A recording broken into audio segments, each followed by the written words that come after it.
Welcome to the RC Aerobatics Podcast. In this episode, we talk to Doug Pilcher.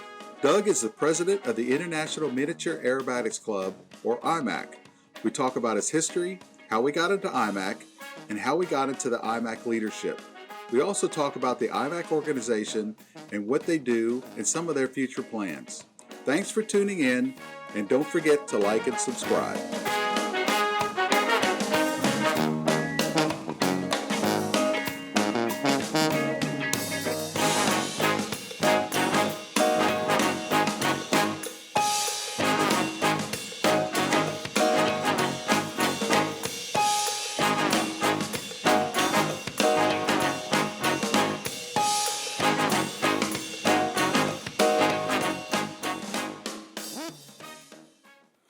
Welcome, Doug. Hey, how's it going, Rich? Not too bad. It's a nice chilly day in Baton Rouge and a good day to do a podcast. Yeah, same here. Same here in Texas. Yeah. Cold. Yeah. Why don't we start with a little bit about yourself? Where are you from? How'd you get to Denison? My wife and I grew up in upstate New York, Rochester. Young and a kid and a half, 20 years old. Neither of us had much use for snow, and I had a motorcycle accident that put me out of work for a year and gave us the time to explore other areas of the country. And we came to Texas and landed in Denison. We've been here ever since 1984. So, Oh, very good. yeah. Well, we got something in common then. I'm not a big snow person myself, being in Baton Rouge. Literally no use for it. No doubt. No doubt. So what got you into RC? I got into RC back in '85. It was here in Texas. It was a coworker of mine that was, had built, what were they, the SIG 60s trainers. And he brought me out with him. We just went out by the lake. There was a local flight club here, but we didn't know anything about them yet. And we just went out by the lake and flew his little SIG 60. So I decided I need to build one of those, and kind of got hooked pretty quick. Yeah, I can understand that. Yeah. So what journey brought you into Imac itself? There was a big pause in the middle. I ended up with 2.7 kids and counting, and young, got to work, got to pay those bills, and got to keep bringing food in. I kind of walked away from RC. It was just too much money at the time, and that was probably, probably in 92, 93. And in 2006, my youngest, Leisha, who's also very involved with IMAC, along with my wife, Rosie, she started high school. And the other three were, of course, married and out of the house. And I suddenly had more time and a little more money and thought, you know what, I'm going to start flying airplanes again. And started right back with a 60 trainer from Tower Hobbies, I think. And just went out, see if I still knew how to fly, and oddly I did, at least a trainer. And that got me back into RC. In 2009, I was, of course, part of the flight club, our local club, and one of our members there was flying IMAC at the time, and we had a yearly contest in Sherman, IMAC contest every year. So I got just in love with the big airplane, the 40% airplane. I didn't see myself competing, but I did want one and build one and fly one. And kind of coinciding, the guy who was running our contest in Sherman for IMAC had gotten ill. So Rosie and I, literally the day of the contest in in '09, stepped in and we ran our first IMAC contest, and I had never flown one at that point. So I kind of got a taste of both sides, flying the bigger airplanes and of course at the time just flying the basic sequence with my friend. But we're really with no ambition to compete until I saw the other side of the contest and was so deeply involved in that weekend, I guess. Just kind of fell in love. Yeah.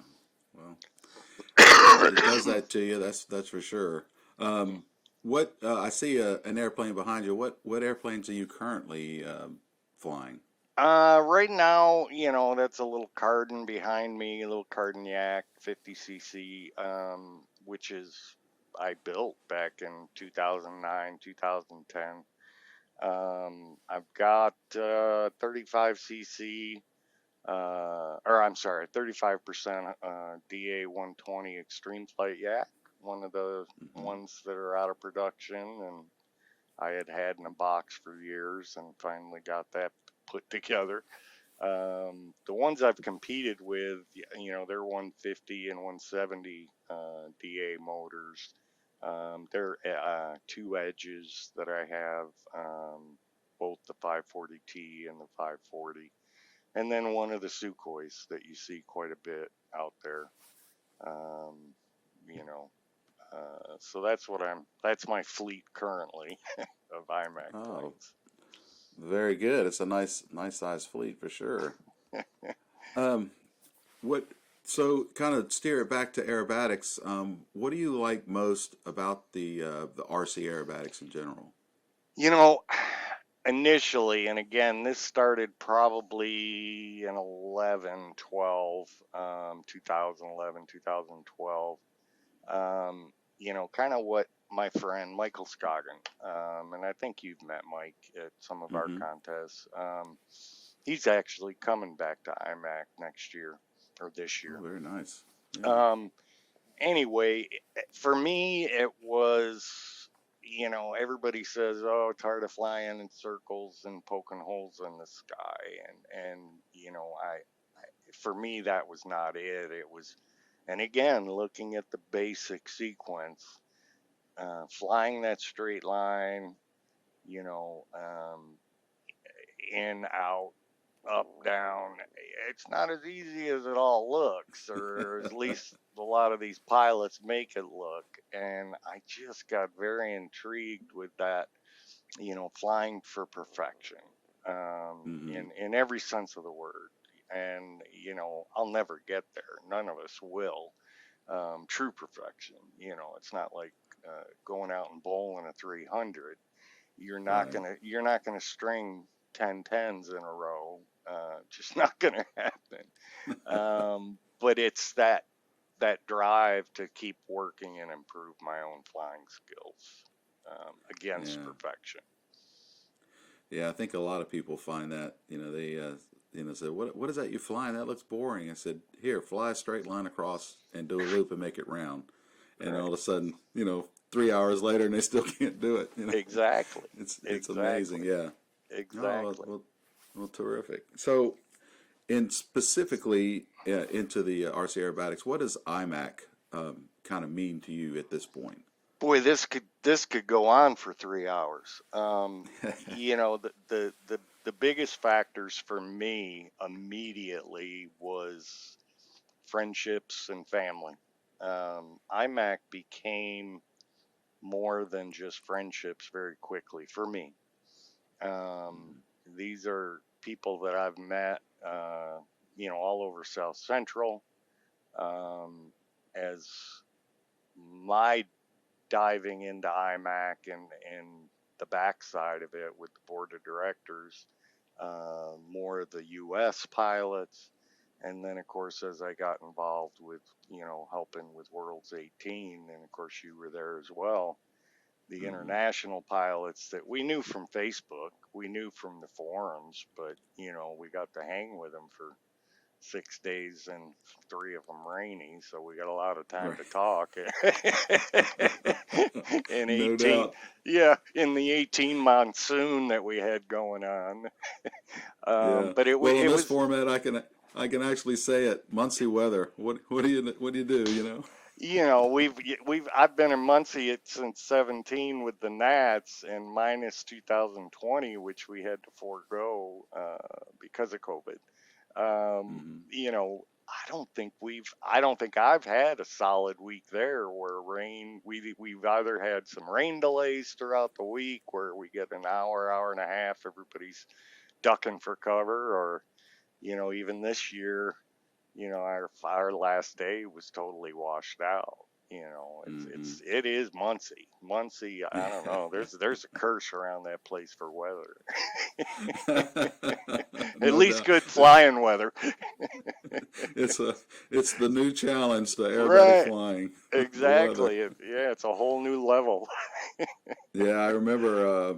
I don't remember if it was Nats or World, but I think it was 2018 when we were actually landing cross runway Right. We had to because of use the the wind. 45-degree runway because the crosswinds were so bad. And then 18 Worlds, our 3D pilots went out there with umbrellas and Walmart bags over their transmitters to fly freestyle. So, Yeah, and it's if been I a lot remember of. correctly, all competitors but one flew. Yep. Yeah, well, it was 20 something, 24, 25 pilots flew, and it was torrential rain. It just was miserable, and they Hmm. all flew in that mess. Yeah. Yeah. Uh, But well, you ask about, IMAX specifically, it's it's it's camaraderie. It's, somebody dumps an airplane, knocks a landing gear off or something. You got 30 pilots up and down that line ready to hand you a transmitter. Here, go fly mine. You know, yeah. and I've never seen that, not just in RC, and I'm sure it's there. You know, IMAC is my little slice of the pie. I'm sure it's within the other disciplines, but in other aspects of hobbies and I've just never seen anything like that, and Yeah. that's what's intrigued me so much about it. Yeah, I was actually on the beneficial end of that one year, and I was just a sportsman, and I had a midair with a advanced class guy, and somebody came up and gave me a plane that's bigger than I was flying, and said, "Here, you fly it." And I said, "You got to be kidding me! I'm a sportsman. Mm-hmm. I can barely land." Right. Yeah, it's a special community, no doubt. It really is. Um, what does the organization in the U.S. How is that shaped, and what exactly does it do? Um, well, I guess I'm a little confused by the question. No, I The apologize. Just an the o- explanation of the IMAC organization, and because I yeah. know in pattern we've got you got FAI and you got the NSRCA, but in IMAC, as I understand it, is a it's a standalone body. Now it is a SIG, Hmm. but you just tell us a little bit about the organization itself and what kind of activities and stuff you guys do. Um, of course, we have a board of directors, and the board of directors initially was the six regions within the U.S. and Canada. Um, we had them equally divided. So you had six board members there. And then we have, of course, your president and secretary, treasurer, and vice president for your executive board. So we were 10 members. Um, Back in 2014, we brought in, we're trying to envelop the international side of IMAC, which we had many, many, many pilots involved, but we didn't really have geographical separations for those pilots and regions. And we brought in Adi Kochav from Israel, at that time, kind of as an international liaison.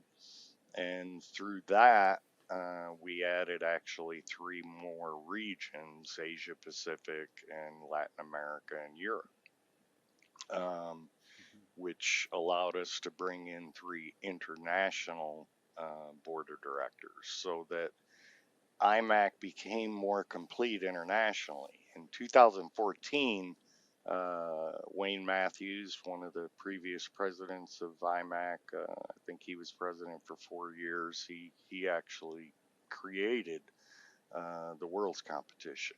And the 2014 was kind of the kickoff for that, and it was a wonderful, wonderful run event and well attended, and it showed the board, it showed the organization that we needed to embrace, envelop, encompass all of the international along with the U.S. portion of IMAC, and I think the growth has you know shown it with the members joining internationally now.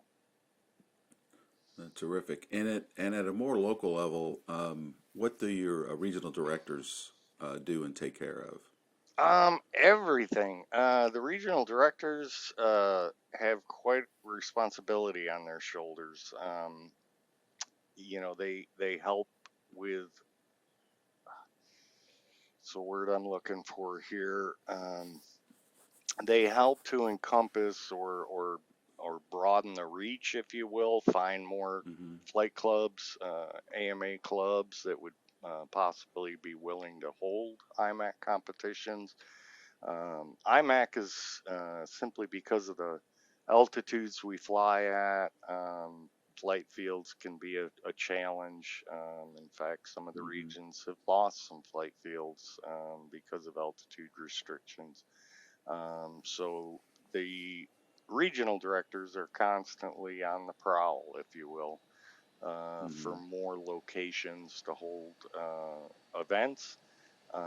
They help the CDs, the contest directors. A lot of times there'll be a CD that's wants to run an IMAC event, but there's a lot behind the scenes that needs to be done at the same time. So regional directors try to make themselves available to attend and help and make sure score and posting and all of that is done within our guidelines and our rules.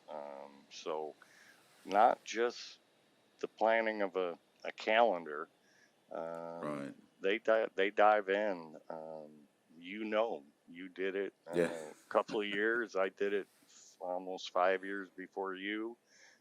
It's a lot of work, but it's a passion.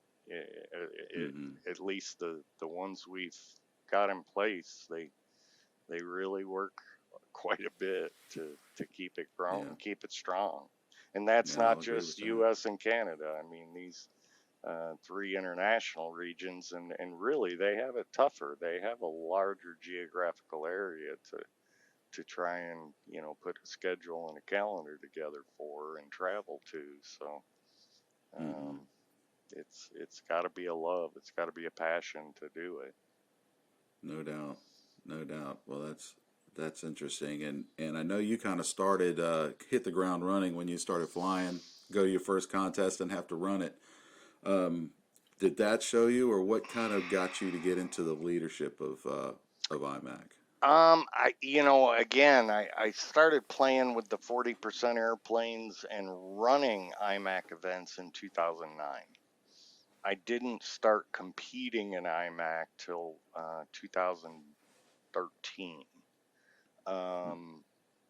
And at that time, I kind of dove in even deeper and traveling a lot more in the South Central region. And spring of 14, in the winter of 13, I got a phone call. Hey, would you be the area regional director for Texas? And I'm like, well, I don't know what that is, but you tell me what you need, and I'll work on it. And before our 14 season even started, I received a phone call from Wayne Matthews, asking me if I would be interested in being regional director for South Central. And I explained to him that I don't even know what an ARD is yet, and you're asking me to be a regional director. But if somebody can kind of point me in the right direction, absolutely. I wanted to dive in. I mean, I enjoyed it that much. And there was a board member when I came on the board in 14 from North Central, Mike Carnes, uh, also a previous president of Imac. He had 6 years as president. But at the time, he was North Central Regional Director. And my first board meeting, he's texting me from his phone, because I had given my phone number to all the board members. And of course, it was on the website, but all the board members wanted it. And Mike was the first one that just started texting me, look, whatever you need, whatever you got a question about. If you got a question, call, text, email, whatever. I got your back. I'll show you how to get through this and learn it. And that is where not only my passion kind of jumped over the top of the curve, because I saw Mike's passion for it, and ideas for it, but right back to the flight line and somebody willing to hand you an airplane. Here's a guy that doesn't know me from Adam, and he's like, look, I'm here. Whatever you need, I'll walk you right through it. And Mike and I worked a lot of years together from that point forward. Yeah. Yeah, it was a tragic loss when he died during the COVID season. Really was, he 6 years as president. He was about to, what we refer to as, take that president backpack off and become a pilot again. And January 1st, 21, passed away on the day he was able to take the backpack off. And it was tough. It was tough. He was a good friend. We talked or texted or emailed constantly, daily, in the 8 years I knew him. Eight, yeah, right around 8. And I had sent him an email back in October of 20, when we knew he was stepping down, and it was, I was going to go ahead and step up from vice president to president. And I had sent him quite an extensive email with my OCD nature. And, hey, what are the things that you're doing in the background that nobody else knows? You've just done them. That's the broad strokes of the, page and a half email. And I still have the email. He replied to me, chill, buddy, I'm not going anywhere, in October. And then to lose him January 1st was quite a shock. So yeah, no doubt. I feel really privileged to have known him, and very thankful to you for pushing me to get to know him, because he was a relatively quiet guy in groups. I just assumed he didn't didn't relate like that. But man, when we sat down and got to know him a little bit, it was a special time, and I appreciate you pushing me to do that. Yeah, and I've had that conversation with a lot of people. People would say, I don't think Mike likes me. I really don't think he likes me, and I don't know if it, on Mike's part, if it was a shyness, or what it was. But once you could get face to face with him, and you start asking him a question, or of course, obviously Imac, man, the man just busted open. He wanted to talk, and he was very short and to the point. But he wasn't that warm, fuzzy, cuddly guy. It's just not who he was. He had that side to him. And my daughter Lee was the one who was Yeah. able to, No doubt, huh? get him to break that hard shell, that hard candy shell he had around him. But he was a great guy. He had a huge passion and knowledge of IMAC, and was always on the look of how can we grow, how can we, improve, and taught me Yeah. a lot. Taught me a lot. I, I was amazed at all the skills he had too. I mean, Hmm. taking over the membership cards and seeing everything he had set up to automatically fill out those cards, to Right. graphics, to short videos and all that stuff. It's just it's amazing how much he got his fingers into. With a conversation, you could give him, hey, I got this idea of a graphic, and with the logo, and shoot in your email the next morning. He'd have something worked up that you'd think some graphics, you know, group would have taken 2 weeks to create. He had 30 years in Hmm. printing, so he had quite an extensive knowledge of Photoshop and some of the other graphic apps. So yeah, he was very, very talented, and every graphic that's out on our website and the world site, which is kind of dormant right now till the next world's kicks up.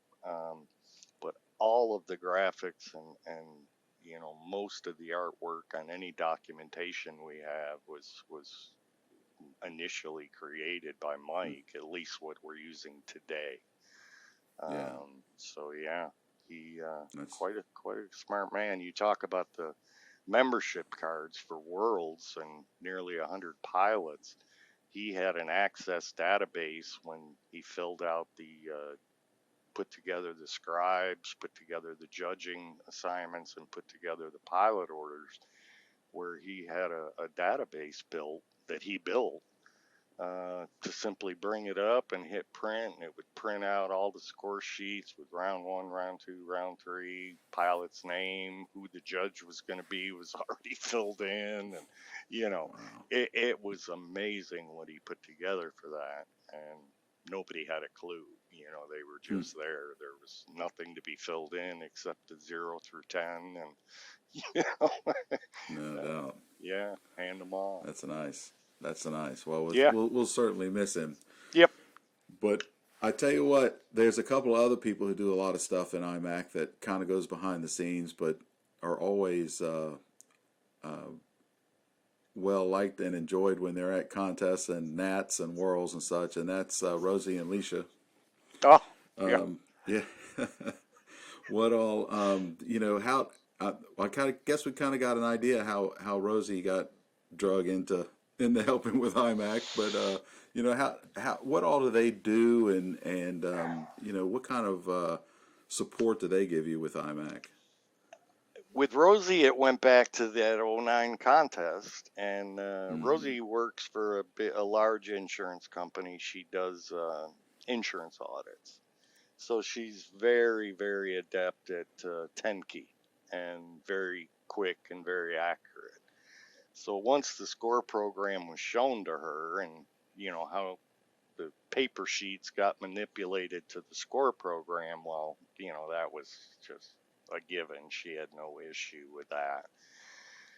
Um, as I started running the Sherman contest, and then we jumped forward to 2014, and I started traveling to every contest in the South Central region, well, she started traveling with me, and she would either do the score or teach somebody there going forward to be able to do the score.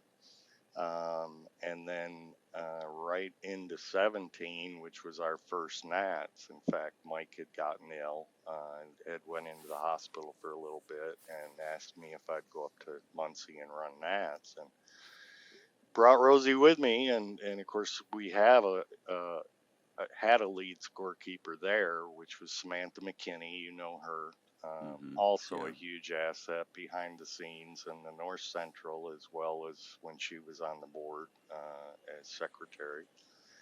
And Samantha kind of showed Rosie, because Nat scores a little bit different.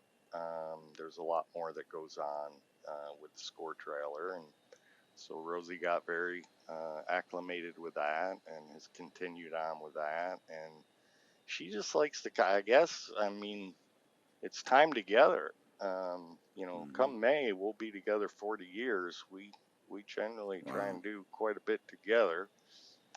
Lee came along probably in 15 or 16. She started helping at the local contest here in Sherman, and we've kind of nicknamed her the social media presence. Mm-hmm. She's very good with Instagram and Facebook, and she does Facebook Live posts, um, and yeah, she jumped right on board with Nats. She's come to Nats several years. She came to Worlds 18, and her and Rosie and Rhonda Vance, Phyllis Youngblood. I mean, these are just amazingly talented women.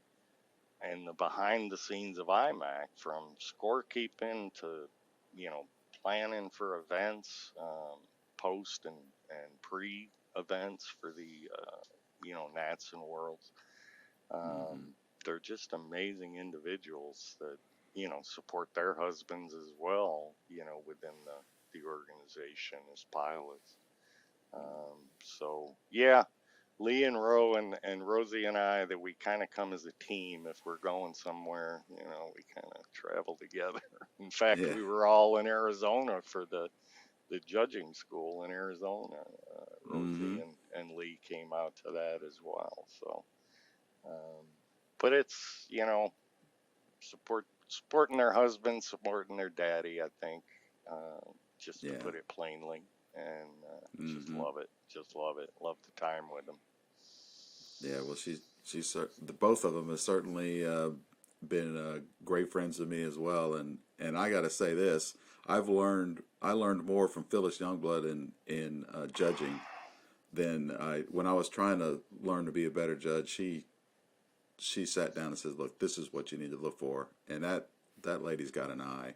She sees Exactly. things And nobody sees. and my comment to Phyllis is, where are you on the judging roster so I can make sure I'm not flying when you're sitting. That's going to be my dropped round right there. That's right, no doubt. She's gonna see it. She's She's going gonna to see it. see every aspect that you fly wrong. Phyllis will catch Oh, it. You are oh, exactly right. She's an amazing oh judge goodness. and an amazing instructor. Yeah. She's taught several IJSs. Mm-hmm. Well, back then we called them national judging schools. That's back when Phyllis was teaching, but she's an amazing instructor, and she can Mm-hmm. really bring clarity um, to the rules that, you Yeah. know, get clouded No doubt. sometimes, get confusing. No She'll doubt. set you No doubt. straight. Yes, she will. Yes, she will. So coming back to IMAC, what initiatives do you guys have going on now? What is the leadership dealing with now? Um, of course, Worlds is still a struggle. 22, we had to push. We had no planning capabilities. No flying sites would give us any guarantees for anything with COVID. I hate to use the term, but our new norm, and we kind of Mm-hmm. haven't landed there yet. We think we're getting closer. So a lot of the work is, Worlds 24. Mm-hmm. And we're trying to find an international location. And I'm not going to let anything out of the bag because nothing's signed, sealed, and delivered yet. But I think we're about 60-70% landed on a location that's going to work for us internationally.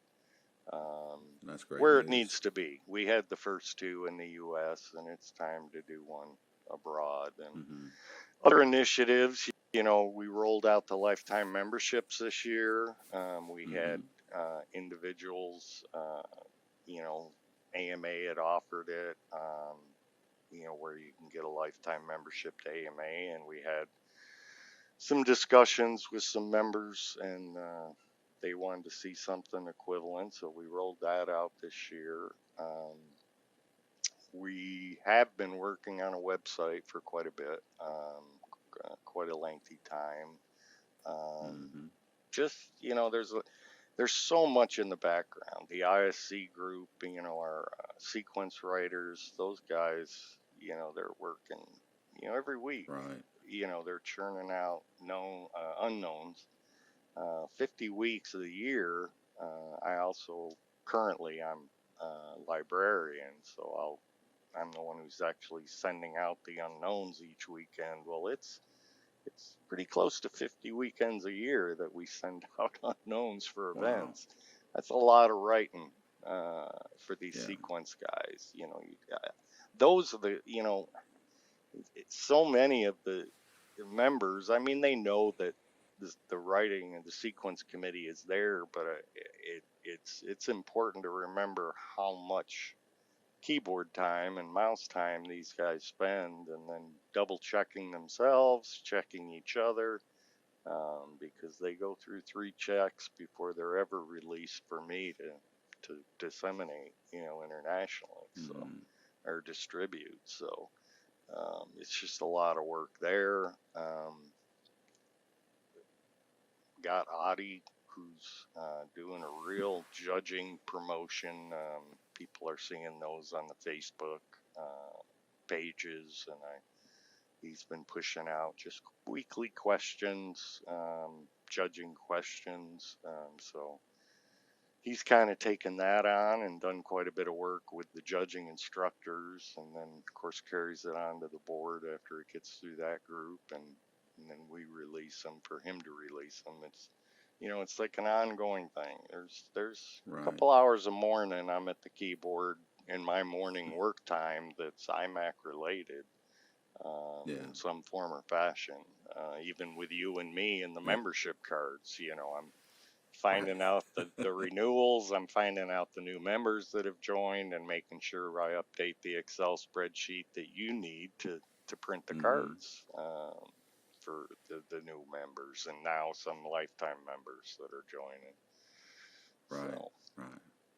quite a bit. Yeah. Well, very I good. A lot of that stuff going on. that's another conversation that we could talk hours and still not cover it Mm-hmm. all. It Yeah, seems. no doubt. No doubt. Well, we Let's won't look at talk the newsletter. too many more The, hours for you, huh? yeah, the newsletter. You've been running a newsletter since 17, right? Yeah. 2017, you started that. So, I think yeah, so. Yeah. yeah. Um, I think it's come a long way. I think it was needed to come back. mm-hmm. I understand there was one back in the day, and I'm happy to it's been as popular as it has, and Right. I'm happy to see some people willing to transition and take over it next year. So It's that'll what be it nice. takes. Mm-hmm.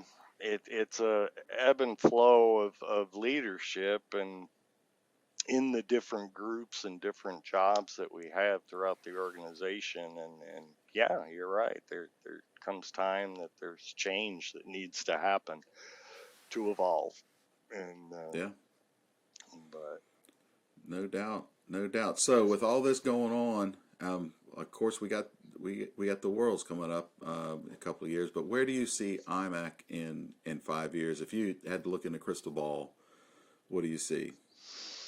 um honestly, my brain, um to me, is international.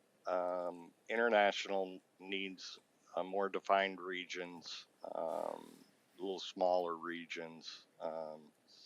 It'll make the board a little bigger, thus the workload maybe shared a little more equally, um, or spread out a little more. But I see that as one of the biggest needs for IMAC as an organization, maybe as a 5-year goal, is to really get international settled into more defined regions, rather than just 3. And along with that, on the back end, of course, the website, and our point Mm-hmm. system. Currently, right now, because of the size of the regions, we're only ranking international with percentage of perfection, and we want the regions allocated in such a way that it's a more fair platform for regional point system, which is what we use for the U.S. and Canada. So that involves two things: the international regions and their division and locked locations, and then how it intertwines with the new website. Mm-hmm. So, Oh, very good. and grow those numbers. Spread the word, spread the passion of IMAC. Absolutely. I Yeah. know the passion's out there. I mean, that's Oh why I yeah. started this podcast. I think the different disciplines, and I think one of the things I see is sometimes you get people who hop from one discipline to another, trying something new or whatever, but we all have the same passion for it. We all have Hmm. the same. It's the same people. Right. You go to one group for this discipline, one group for that discipline. It's the same type of people. People who love the hobby.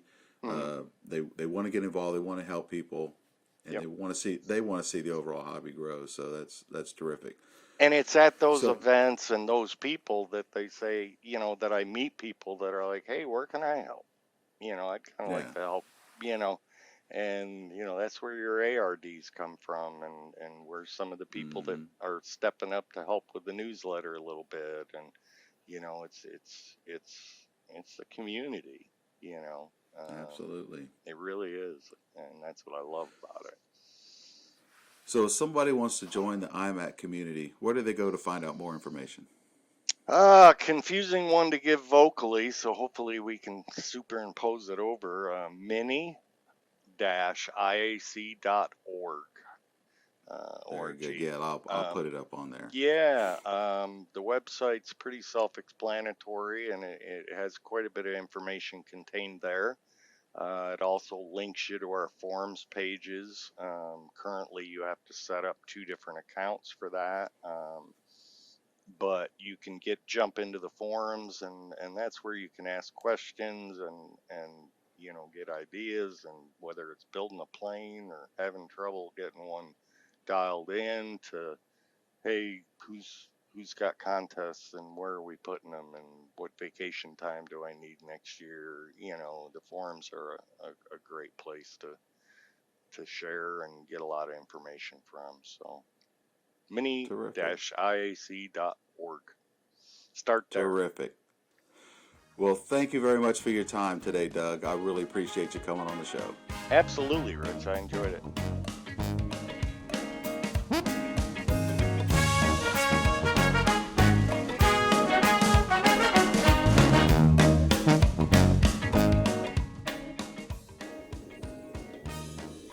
Thanks for listening to the episode.